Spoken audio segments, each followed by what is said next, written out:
Well, good morning, everyone, and a very warm welcome to Onward on a Cold Day. I'm Simon Clark, our director, and we meet for a very important panel discussion this morning. Tonight, the House of Commons will vote on the second reading of the Northern Ireland Troubles Bill, which repeals key aspects of the legislation passed by the last Conservative government in 2023, which introduced a ban on inquests and civil actions related to incidents during the Troubles. It threatens to reopen and worsen a nightmare for many British Army veterans who served their country in good faith, acting under legal orders. The new bill seeks to establish a fresh framework for addressing the legacy of the Troubles, and among its most significant changes, it would remove the existing mechanism for granting immunity from prosecution. It would restore the right to bring civil claims for Troubles-related conduct. It would allow unfinished legacy inquests to resume within the coronial system, and it would empower a new independent commission for reconciliation and information recovery to conduct criminal investigations where appropriate. As one of our panellists, my friend Mark Francois MP, has said, it will deliver two-tier justice at its worst for veterans. It also threatens to have a chilling effect on current service personnel and future operations.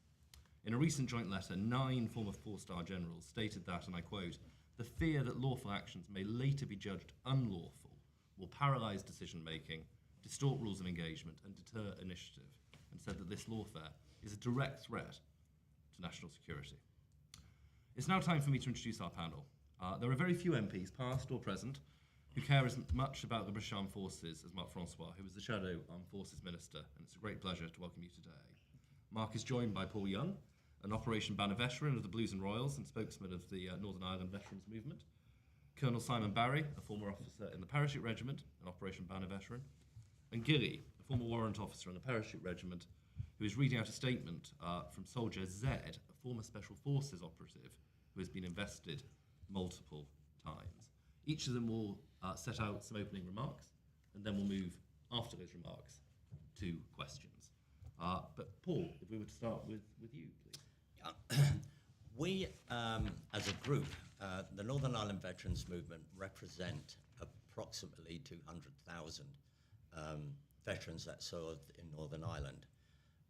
When we sort of formed in 2015 and went through the period that led to the 23 legislation under the previous government, they didn't have a voice. They were being marginalised by politicians in Northern Ireland and to bring legacy solutions without even consulting them. So we formed ourselves, and we now have a voice for those that served in Northern Ireland. Now, we were quite involved with the previous government, Brandon Lewis, in briefings on what the legacy bill was going to look like that they produced, and the ICRII concept. And we thought that it probably addressed most of the things that we needed to stop the prosecutions and persecution of veterans that served in Northern Ireland. Now, one of the things that we were particularly keen on was the fact that it stopped the lawfare. That means lawfare is all the legacy practitioners that they call themselves legacy, the so-called human rights lawyers, that all of them, if you look deep and dive deep into the company officers, many of them have links to Sinn Féin activism and stuff like that. So they're not really human rights lawyers. When they call for human rights for victims and survivors, they're not really calling for victims and survivors of terrorism. And there's 2 different words that are used, phrases used in Northern Ireland, which isn't known to most of the people out here. So when we talked to Brandon Lewis and they came up with the 23 Act, we were the first group that came out when he announced it, his paper, and we came out and supported it. And we took a lot of stick for it because we didn't have much meat on the bones. But once the bill came through, and as it went through Parliament, we were completely behind it because it did what it says on the tin. It did protect veterans from malicious prosecutions. It stopped the lawfare, and it put it into an independent body, completely independent. Now, what this government is intending to do is dismantle that whole apparatus, dismantle and break up the ICRIR and make it into two bodies, very much like the Stormont House Agreement solutions that were proposed before the 23 bill was introduced, which we opposed, and many people in Northern Ireland opposed that Stormont House Agreement. That's why they had to go back to the drawing board and come up with the 23 bill. So what this bill does, it reopens lawfare by removing the legacy inquests from the independent commission. It puts lawfare back into the hands of the judiciary in Northern Ireland and back into the clutches of the legacy so-called human rights lawyers. And they intend to put civil cases also back into the Northern Ireland judiciary, into that sphere, because the judiciary in Northern Ireland is independent because it's a devolved government. It's independent from the Westminster legislation, as what happened with Colton when he overturned one small part of the 23 bill. Now, when he did that, the Labour government used it as an excuse to dismantle the whole system, which is completely wrong, completely wrong. I keep hearing reports about that they're doing this for the 200 widows, so that they will get some closure, that they will get IRA men prosecuted. That's an absolute lie. It's absolutely wrong. No widows that I'm aware of are confident that any new legislation will bring any IRA man that murdered their soldiers whilst they were on tour in Northern Ireland. It just isn't going to happen. There's been nobody, apart from 2 cases, but they've not made it actually into the courtroom yet. And the only people that have been prosecuted have been Northern Ireland veterans. We had my good friend Dennis Hutchins, who died during his trial trying to clear his name. And we had David Holden, who was convicted but no sentence for a technical manslaughter. And then we had Soldier F, which should never, ever have been into the court in the first place. The judge, in his summing up, it said well short of the bar for prosecution.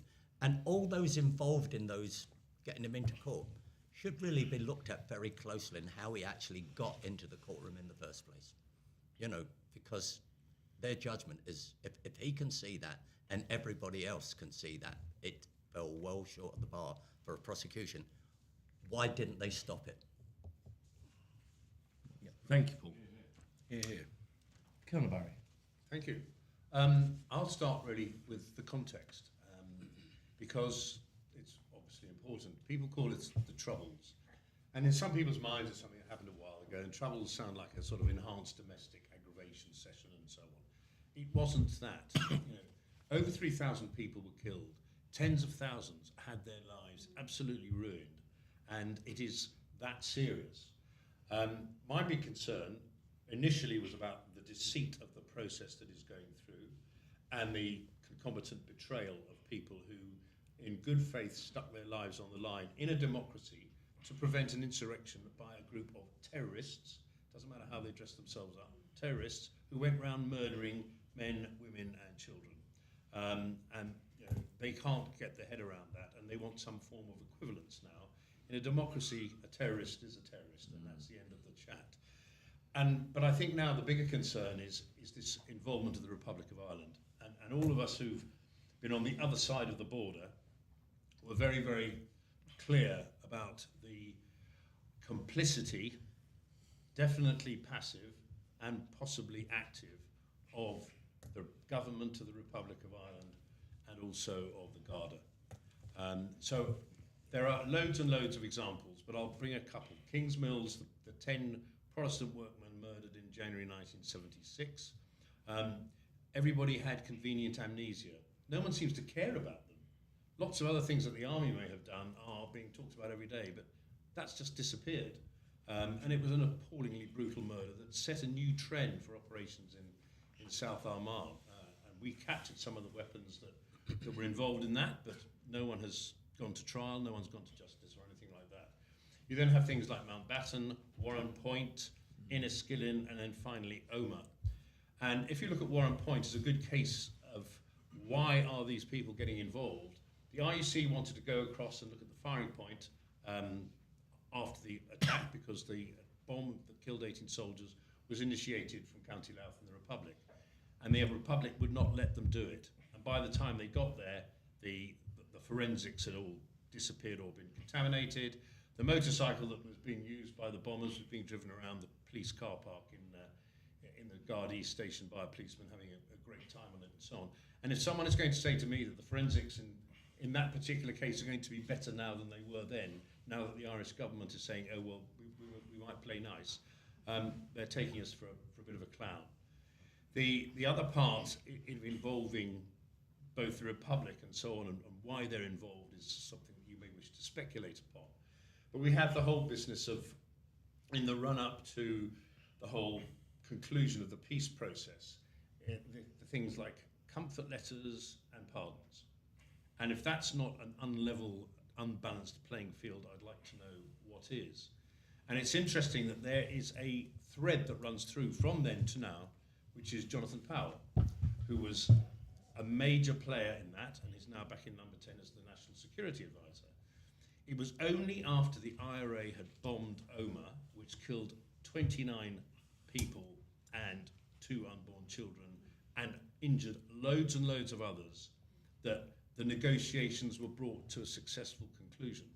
And this sort of, if you like, fillip was given to the IRA and so on.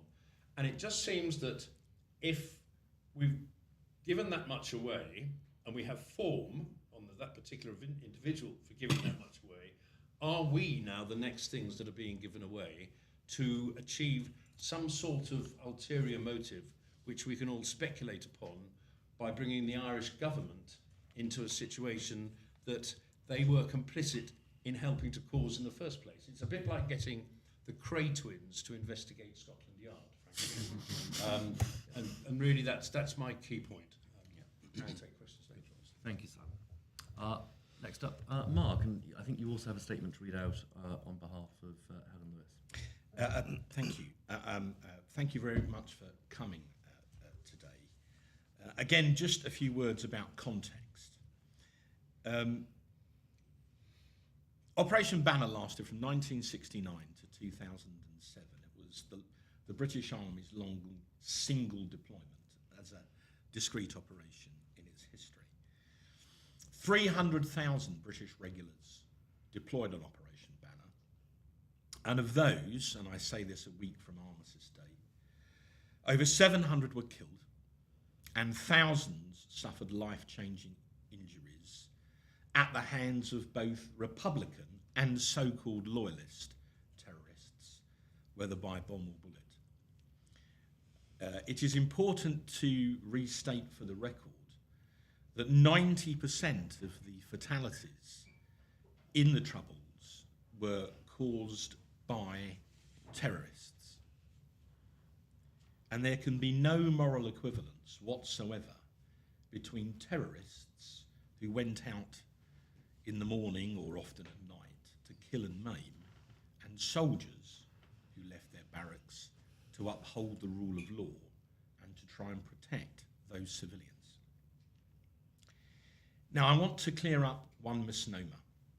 Labour are claiming that our 2023 Legacy Act represented an amnesty. That is not strictly true. It was a conditional amnesty. And let me explain why I say that, because it's important.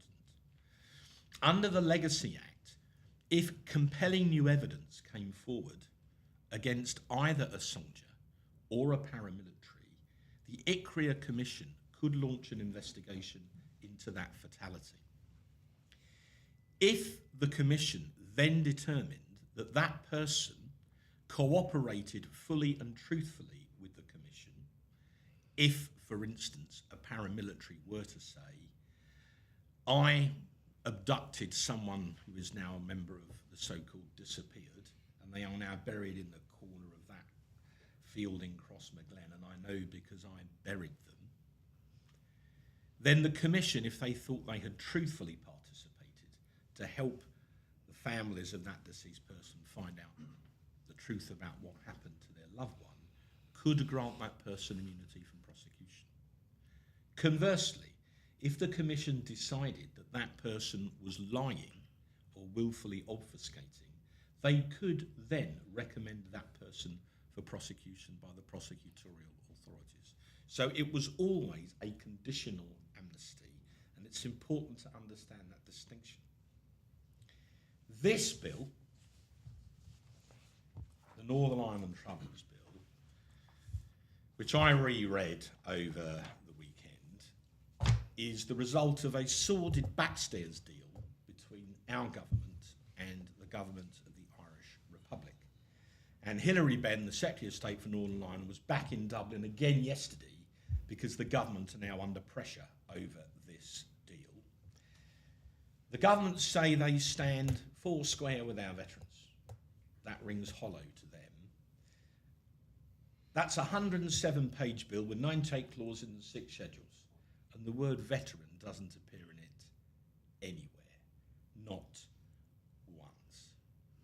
And we now had the letter from the so-called 9 generals. It's actually 8 generals and an Air Chief Marshal, but they're all 4 stars, and in my 24 years as a Member of Parliament, I've never seen anything like that. It is an unprecedented letter.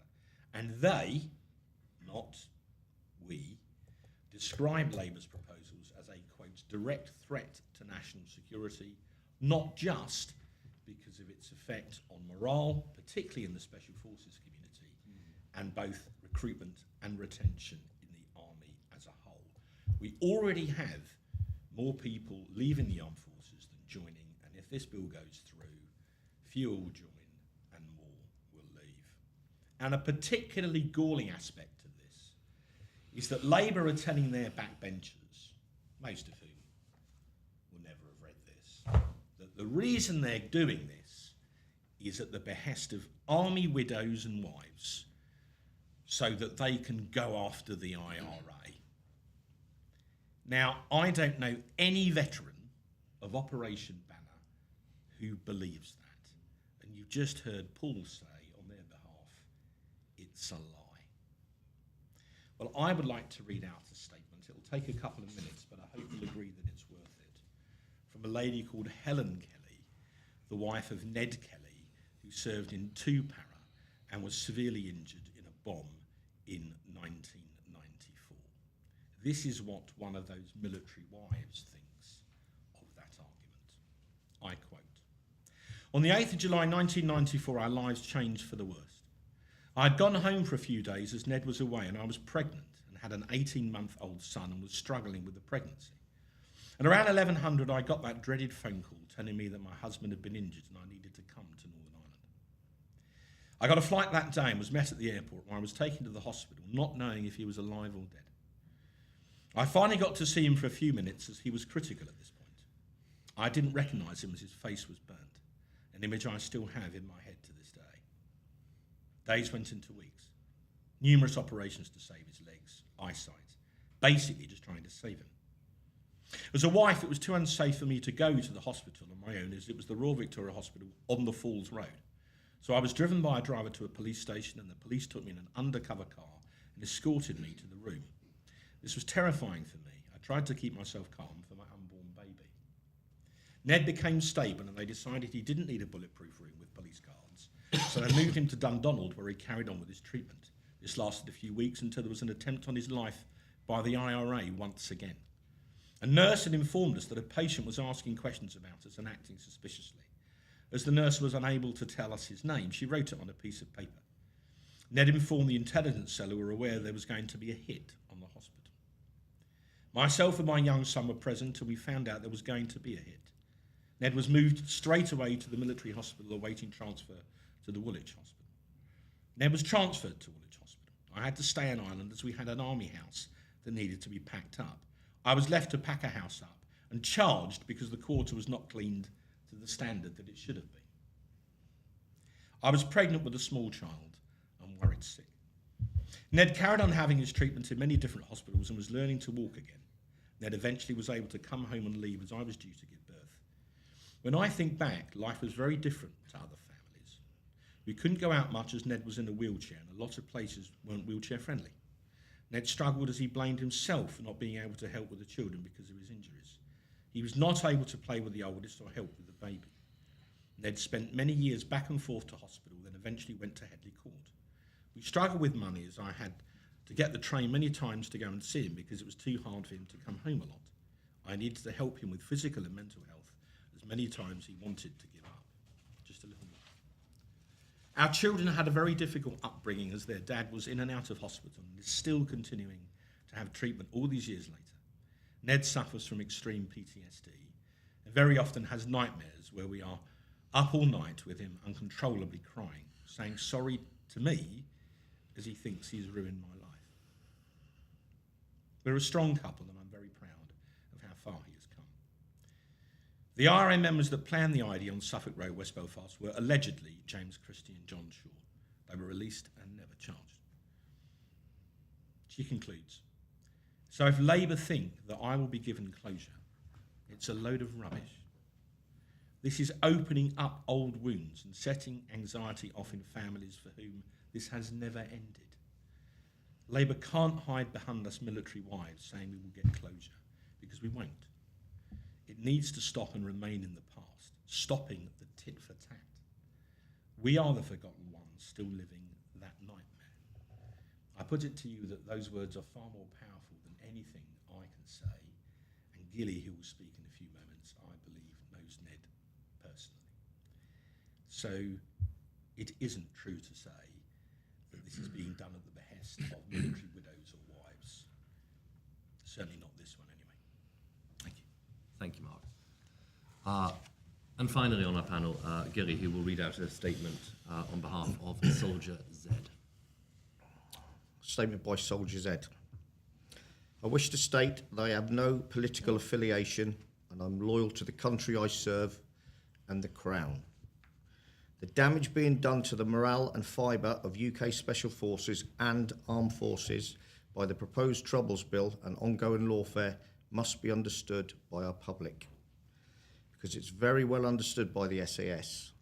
Some of our finest service men and women are resigning rather than continuing in their regiments and wider organisations. It is no longer permitted or able to stand by them and what they believe. Having been arrested and humiliated in front of my family on a number of occasions on charges that were nothing more than rumours, no credible evidence at all, I know firsthand the damage that this is doing and continues to do unless it is stopped. The continuous and disingenuous reassurances from Minister Cairns and others that have been put in safeguards in place in reality do nothing more than prevent our enemies of the state in using our own legal system against us. They effectively hand in them the ability to make vexatious claims against our men and women at any point in their lives, with scant regard to evidence or credible proof. Allowing people to prosecute and potentially be prosecuted from the comfort of their own homes, in many cases nursing homes, under fake names presided by terrorist organisations, that is no protection at all. Please stop claiming it. Reputation doesn't make a right or a wrong. Cairns and others should give us some credit. We are not self-serving politicians and don't play those games. We are the ones being subjected to this horrible campaign and is fully aware that the damage and unsupported allegations against the SAS that they are doing. Our claims to protect this nation that we love and raise our families in when called upon to carry out our duties are professional, surgical and with courage. Far from home, in great danger, we do that without hesitation, without care to our own safety or well-being. The SAS is a force for good. Every day we are working to foil terror attacks in our cities and elsewhere abroad that the public aren't even ever aware of, and that we ask that our people who unfortunately send us to these operations, make us stand and watch our backs at these times to come. The bill provides us, each and every one of us and our comrades, that do us and prove that it will not, which is causing very serious repercussions. The government are attempting to put a law in act that rubbishes the military covenant, diminishes trust between the armed forces and its government and us who are sworn to defend it. It seriously damages our ability to defend ourselves and in direct threat to our national security. And human rights lawyers are not going to defend the public against terrorism or terrorists. These people defending the terrorists are defending them in court. We are watching, so too are our US allies, and most importantly, many of our enemies who wish us harm. As a nation, we must collectively act to reverse this current course of action, and most importantly, reassure our US allies that we can still be relied upon and a most valued partner to take the shot when required. As a loyal servant of this nation, I appeal to the great British public and Prime Minister and His Majesty the King to stop this act of betrayal and stand by the men and women who loyally and bravely defend this nation. Former SAS operator, father and patriot. Thank you. At this point, we will open the room to questions. And I would ask, when I point to you, please, if you can say your name and the organisation you represent. So questions, please. Yes, sir. Hello, David Williamson, Daily Express. Are you genuinely anticipating a wave of extra prosecutions? And if that happens, do you want to see the British state putting as much emphasis on ensuring that IRA and other terrorists who haven't answered for their crimes are made to? This legislation will reopen lawfare, as I said earlier, and it's anticipated if the legacy inquests go back into the judicial system in Northern Ireland, that will start the lawfare again using the legacy inquests as they've done in the past. And one of the reasons it was taken out of Northern Ireland and put into the 23 Legacy Act and into the control of ICRA, because ICRA are independent and they would search for the truth and have access to much more information than a coroner's court would in Northern Ireland. Now, by going back into the judicial system, we could find ourselves in a situation where, if you look at the Ballymurphy so-called massacre and the coroner's inquest and result in that, it blamed the soldiers for everything, even though the context wasn't really put in there. So you could potentially, with the reintroduction again of civil cases, having the coroner's courts in Northern Ireland again blaming soldiers for incidents where people have died during gun battles, because that's what they were, then being found responsible, and then the families taking them to the civil courts for various aspects of that if they're named in the coroner's court.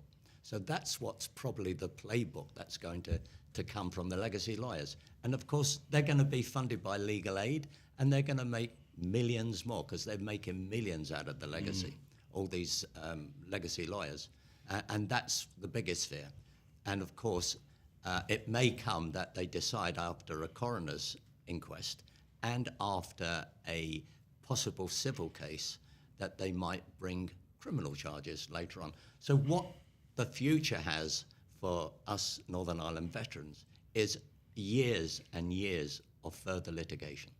The last act stopped all that. Could I just add to that very quickly, David? Thank you for coming. It's what I call the conveyor belt. So there's a coronial inquest, or civil case. That eventually leads to an adverse outcome for the veterans. That is referred to the prosecutorial authorities, and then the soldiers end up in the dock in a criminal court. And the bill, if you read parts 3, 4, and 5 of it, that is the conveyor belt laid out in exquisite detail. that is the process that these veterans would be put through. And Hilary Benn has already admitted to the House there are 9 inquests which he would like to restart very quickly. And one of those he admitted to is the so-called Loch Gall incident in 1987, where famously 8 IRA terrorists attempted to attack an IUC station with a digger with a large bomb in the bucket. They were intercepted by the SAS and they were killed. And when the weapons were recovered and forensically examined after that incident, it was found that the IRA's captured weapons, as it were, had been involved in dozens of murders between them. But Sinn Féin IRA have been desperate to have another examination of Loch Gall, and it looks like Ben's effectively promised them one. So there's the conveyor belt for real. Thank you, yes, Madam. And just to say, by the way, I'll repeat the question for the camera when you've asked it. Genevieve Hall-Allen from The Telegraph. First of all, what do you make of the protections that the government has offered to Northern Ireland veterans when it came out that veterans were concerned about having to go back to Portugal and things like promising they wouldn't have to travel to Northern Ireland or there wouldn't be repeated questionings? What do you make of those promises from ministers? And secondly, I was really interested in what Soldier Led said about US allies. Do you fear that if this law is passed and inquests start up again, there will be a negative impact on relations with allies and concerns among allies that SAS soldiers and others won't stand up in the line of fire? So that's a question in 2 parts. First, regarding the panel's assessment of promises made by ministers to veterans, and secondly, regarding implications of the legislation being voted on tonight in terms of the American alliance. And who would like to answer? Simon. Well, I'll take the first bit first then. What has been done in the new legislation is basically to attempt to have this level playing field. Is there's no special provisions for veterans. These protections apply to everybody across the board. Correct. So it's putting everybody on this level playing field, which is kind of wrong. And taxpayers' money is being spent in pursuing those veterans. Now, I was sitting listening to Al Khan's yesterday evening in the House of Commons, and these things are being touted as we're really doing much more than the previous Legacy Act did. Well, having spoken at length to Johnny Mercer, it's not the case, and it's rather poorly managed smoke and mirrors. And so those protections aren't protections. And although a minister will say, oh, we've got you back, just let us know, and so on, until it's in there, it's worth absolutely nothing. And as I did in one of my letters to Al Khan's, he may not be a poet, but people underestimate the soldiery, and they think they're sort of we're all Arthur Lowe's, and the troops are all Private Pike or whatever, and that's a pretty condescending and also extremely inaccurate view. So there's a Kipling poem called Tommy, and the bottom line is, you bet that Tommy sees, and that's the point. Tommy does see this. They do see this for what it is. They do see that, as far as they can really make it out, this is a totally two-tier approach. It is favouring the enemy, and they were the enemy, and let's be blunt about it. Gerry Adams, peaceful man that he is, was always going on about the Army's shoot-to-kill policy. The only organisation that had a shoot-to-kill policy was the IRA. Yeah. If they took anybody alive, they killed them, and probably killed them pretty horribly. We don't need to go into those details here. I'm living proof that we used to take them alive, even when we could have not done so if we'd really wanted to. So all these, protections, if you like, are worse than that currently exists, and have got to be shared with the people who we were there to keep from doing even worse things than they did. In terms of the American involvement, and I'll pass to Gilly as well on that because he's more up to date than me, but we have an amazing relationship with the Americans, and to a lesser extent and lesser known, the French.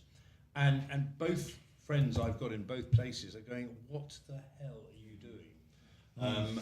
You are destroying probably the best thing your country's got to offer on the world stage when things get really difficult. And that's their general view from really sensible people, and people like Richard Williams have expounded that at length. But Gilly, would you like to sort of... You will serve Yeah, as I'd generally say that there's nothing more feared than the Brits against the wall, and that's exactly where you're pushing us. There is only two winners in this and two losers, if you like, and it's the politicians, climbing up the greasy pole to a degree, no disrespect, and the second one is Well, not this one, I hope. and the second one is lawyers, simple as that. And the two losers are veterans and the Great British and Irish communities, because everybody gets dragged back through this. The young ones who don't really know what's going on, they see it again, they get more venom, and the wheel starts again. As far as the Americans go, and all of our allies, all of the red, white and blue European allies and all this lot, they look at us as a benchmark. And when we slip, they slip. Yeah, and it's the quickest back into the sewer, simple as that. If you have a friend that you keep borrowing off, all right, and keep letting down, how long do they stay your friend? Simple as that. Yeah, what goes around comes around. And I'm afraid we're in that sort of dire straits area there. We're turning, we're going to have to go with the flow or we will drown. All right, we've got to stand on our own 2 feet and say what's right's right and wrong is wrong. Okay? Simple. Thank you, Gilly. Mark, did you have any comment on either aspect of Genevieve's question? Well, I think it is universally acknowledged by our allies that our Special Forces capability, the SAS, the SBS, the Special Reconnaissance Regiment, the Special Forces Support Group, are world class. The Americans would tell you that, so would others. And we don't normally comment on Special Forces operations in the House of Commons, but another former SAS, an SAS veteran I saw on GB News a couple of days ago, said that some elements of the SAS are now unfortunately understrengthened because so many SAS soldiers have left over this issue. So this is real, and not only is it affecting those soldiers and their families, it is now affecting our military relationships with some of our closest allies. And the Colonel puts it very well. What they're saying in private is, what on earth are you doing? There is no other country on earth that would treat its veterans the way they are being treated here.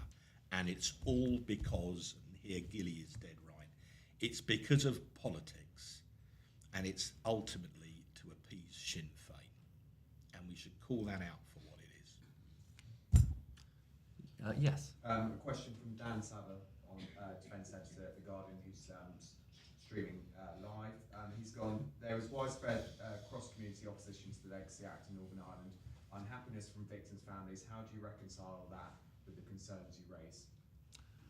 So that's a question from The Guardian asking about the ability to reconcile the concerns the panel has set out with the concerns of families in Northern Ireland about the 2023 legislation. Could I have first bite? From long experience, because of the nature of the politics in Northern Ireland, there is what Northern Ireland politicians say in public, and there's what they tell you in private. And I remember speaking to some members from some parties at the time who said, we can see what you're trying to achieve here. We understand the merits of it, but we have a constituency that we need to appeal to, and so publicly we have to oppose this legislation. But if it goes through, that mightn't be the worst thing on earth. I paraphrase, but that was the essence of the spirit. It is different now, whereas, I mean, the DUP can speak for themselves, but whereas last time they publicly opposed the legislation, I think you find they are by no means fans of the Northern Ireland Troubles Bill, and I suspect we will hear that in the debate this afternoon. Paul, I'm conscious, obviously, you live in Northern Yeah, Ireland. I do. They keep rolling this out that everybody was opposed to the bill when it first came out, the 23 bill. To a point, they're right, but that didn't last very long. And I remember attending meetings in Stormont with the previous Northern Ireland Veterans Commissioner, Danny Kinahan. And we had guys from the UDR, Royal Irish, from down in Fermanagh and up there. And because we supported the bill, I had discussions with them, and they didn't really understand what the bill was, and they said they couldn't, for the obvious reason they always wanted closure and IRA men brought to court. But they soon found out and came back to me within months when they understood what the bill was going to do and what ICRA was going to do. And they all, to a man, now would support the 23 legislation. So if you were to revisit all those people that said that this government used to say they were opposed, you would find a different response. They do have faith in ICRA. They do have faith in the 23 legacy bill. They know they'll never get those that murdered their loved ones, the 90%, through the courts. They know that. It would take hundreds of years, that when it can take, maybe 5 to 10 years to get one single person through the court system with judicial reviews and, all that sort of stuff. And it costs huge amounts of money. They understand that. They're not stupid. So this government throwing that out, that everybody was opposed to it. Yes, they were at the beginning, but they're not now. ICRA is receiving so many requests to investigate the past and what happened to their loved ones now. And what this government are doing is splitting it into two and making their work harder. So they're not helping those that were the 90%. They're actually hindering them. I don't want to be accused of hogging the wicket, but these are not Northern Ireland politicians, but this is germane. The 3 veterans commissioners for Scotland, Wales and Northern Ireland issued a statement last night expressing their concerns about the bill, and it says, I quote, "We have spent the period since the first reading of the bill engaging with the government on behalf of the veteran community to express the level of anger and frustration that the implications of the Northern Ireland Troubles Bill raised for those that served during Operation Banner." Now, these are not politicians, these are commissioners appointed to represent veterans in those 3 countries. There is no English Veterans Commissioner. And at the end, and they are now engaged in talks with ministers over the bill, it's only fair to sort of give them a hearing here. They said at the end, "We expect to see a clear ongoing commitment to substantive engagement and tangible action as this legislation progresses. The trust of the veteran and serving community depends upon it." So I hope I'm not misrepresenting them. They're very worried about this bill. They're now negotiating with ministers about it. They're not politicians, but they are representatives of the veterans themselves. It's probably worth getting that on the record, and hopefully Mr. Saber has taken note of that too. Super. Any further questions? Yeah. Sean Grishik-Ravon from BFBS Forces News. Gillian, the statement that you read out there, very critical of the Minister Al Khans. Not all that long ago, there were reports in the press that he was saying that he would resign over this and hasn't. Do veterans feel betrayed by him, and can you give us a sense as to how you're feeling about that? And also, Mark, what's your take on that? So that's a question from BFBS asking whether veterans on the panel feel betrayed by Armed Forces Minister Al Khans. I don't know, gentlemen, who might wish to answer that question. Well, I think Well, Gillian was Gillian, Yeah, I think definitely, and again, amongst others, the problem is, and I think generally, we have a government that changes people every 2 minutes. It's a generic trade. It doesn't matter where you're from. If someone's in a position for 6 months and then gets the rug pulled and then they get moved and shifted, people haven't got enough time to get into the weeds of things. So some of the criticism might be because of situational, circumstances, and some of it is definitely commitment. The right people should be in the right jobs. It would be lovely to see all these ministers who've got anything to do with the armed services, armed forces, the police, anything like that, who've got background in that, so they know that that what they're talking about. Unfortunately, the spectrum is that wide, and it takes that much to get fully homed in on. You're never going to get 100%, answer to that. Every veteran will look at it slightly differently. However, generally across the board, most veterans are absolutely threaders, which is a military term for, a bit of a peed off word, excuse the French. But you can't rely on anything. You need 100% backup when you're going into danger. And that's the type of breed that we should be breeding, with our politicians. Thank you. I don't know whether Paul or Simon. Yeah, the simple answer is yes. The majority of the veterans that I speak to think he's sold himself out for a ministerial position. Prior to or around about when the debate in Westminster Hall over the petition, he was on resignation watch, and people respected him for that. And they thought, well, maybe he is going to resign over because of what this bill does. And then suddenly he's promoted to a ministerial position and back in something that he was supposed to be on resignation watch for. So, people see that and they think he's sold himself out for a position and changed his tune completely. So I'm sorry, but that's the way it is. Where we see things black and white. That's it. By your actions be judged. And what was in the 2023 Act was fit for purpose as far as we're concerned. He's now trying to front up something that is far less and trying to tell us that it's far better. And when I asked a question of, and I can't remember her name, but the person who was in the Lords, people kept on talking about this act's unlawful, it's illegal, it's illogical. No one seems to be able to come out and tell us what is wrong with the 2023 Act. Originally, it was unlawful, and then it wasn't, because actually it wasn't. Parliament is sovereign, and it opens another question.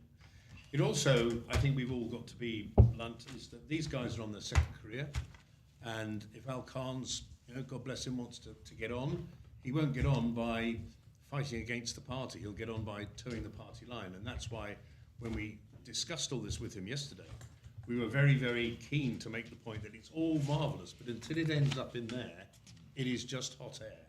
And I think that is where, we're fairly cynical as soldiers, and until we see some evidence of real commitment, not just verbal commitment, but real commitment to keeping this balanced and fair, because it isn't, however people want to say it, then we're not going to be convinced, I'm afraid.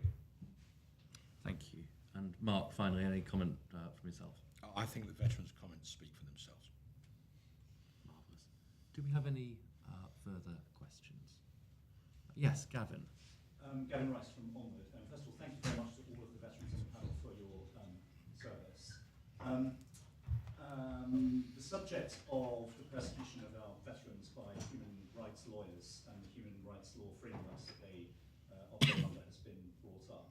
Around this time last year, there was a controversy, or some discussion at least in the media, about the way in which Britain's commitments under international human rights law frameworks, specifically the European Convention on Human Rights and the Human Rights Act, also constrain our active servicemen and servicewomen in the field, because they legally bind our personnel when they are deployed, even on operations abroad, in a way which may actually impede effective decision making whilst on operations, in addition to being used to prosecute our veterans after the fact. Obviously, members of the panel won't want to comment on specific operations, but is that kind of impediment to effective operations in the field from the human rights law framework something that you recognise? So that's a question regarding the ongoing and potentially future impact of the current human rights framework in the UK, of which obviously this legislation is set to be part, on the ability of the British Army to do its job.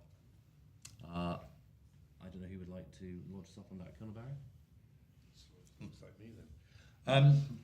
It will, because I think the other thing we need to cover, which we haven't really done here, is a lot of the guys doing this are going to be 18 and 19 years old. And when we went to Ireland for the first time, we were all extremely well trained. We were given a yellow card. We knew the yellow card, which is our rules of engagement, backwards and so on. But just blink your eye now. That's the time you've got to make a decision. And if in the back of your mind you've got the yellow card, and then you've got the sword of Damocles above you that has now been introduced by this whole culture of lawfare and so on, are you going to be able to make that decision as a young 18, 19-year-old under pressure in that time and get it right? And so maybe the best thing is to do nothing. And if your job is there to protect people and you do nothing, you can't do your job. And I'll leave it there, frankly. Yeah, you're basically a blunt sword. boys and girls in today's armed forces, there's that much technology out there, that much to think about. I take a breath when I think about when I was a young soldier. There's so much information overload going on that you don't want to have to, you shouldn't have to think about that. You know what's right and wrong, okay? And if it feels right and it feels wrong, then you go for it. Simple as that. Your chain of command trusts you all the way down, but now they're worrying at every single level that much is being taken up by lawfare and what to do, do's and don'ts in every situation, you know, actions on, lawyers involved. There's all sorts that goes on in this day and age, okay, to stop these situations arising, that it takes it away from the bread and butter that we want our armed forces to deal with. Okay, there's only 24 hours in a day, simple as that. All right, people have to have sleep. Sleep is in the admin paragraph for a reason, because it must happen. And in a lack of sleep, people make wrong decisions. Okay, so it's a juggling game, and there is no need for it. And our boys and girls on the front line don't need to make these decisions. That's people up there and people backing us up. One of the reasons people are unfortunately leaving the Special Forces community is because they can see a situation now where if they become involved in a firefight and they have to take split-second decisions under incoming fire and they shoot someone, believing what they have done to be correct, they could find themselves even 50 years on in a courtroom on a charge of murder. So what these people are saying to themselves, not unreasonably, is why take the risk? Go and do something else for a living. And there are people leaving the Special Forces right now because of this. And if this carries on, more will leave. And as I'm sure Gilly can say, you know, if you've got into the SAS or the SBS and been there for some years, you know, the King has spent years and millions of pounds paying for your training. And then when a person with that skill leaves to go and be a bodyguard in Dubai or whatever, we've just lost a very, very, very valuable bit of our nation's defence. And that's why, again, at the risk of hammering them now, our allies think we're mad. I think, Mark, that speaks very eloquently to everything that we've discussed during the course of this morning. It remains only to thank our audience for coming, but most importantly to thank our panel for setting out their thoughts and for going public on what is obviously such an important issue to them, but to many thousands of others who I suspect very much share their sentiments. So thank you all very much.